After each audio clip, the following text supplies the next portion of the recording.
Hey guys, it's Randy Poole. They asked me to talk to you a little bit about the mic choices and where we placed them. Let's start with the kick drum. And the kick drum inside is the EV68. I feel that gives a good balance of low end and the attack. And then we have for a sub kick, I used the Solomon sub kick.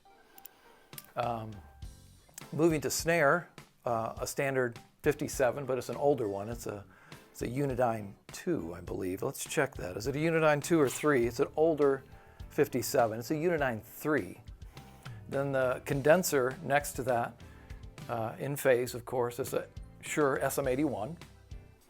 A little different attack, a little brighter attack with a condenser on top.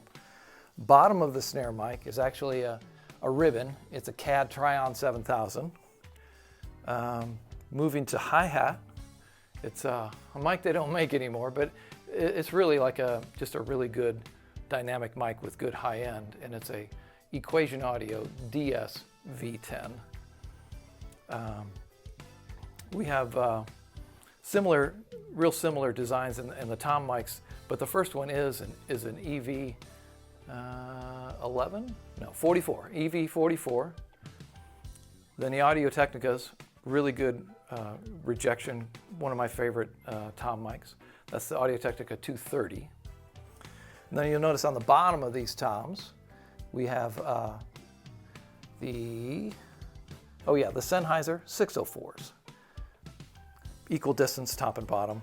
Flip the phase on the bottom always. Where do we go to from here? We got a ride mic. It's another Equation Audio condenser. And then we have, for overheads, I'm a fan of Omni mics, true pressure gradient Omnis. So these are Omni capsule CAD E70s. And I do tilt this a little on purpose so that the snare drum gets lined up a little more center in the stereo field. So people go, oh, well, it's crooked. No, it's crooked on purpose, just so that the snare ends up a little more centered in your overheads when you're panning.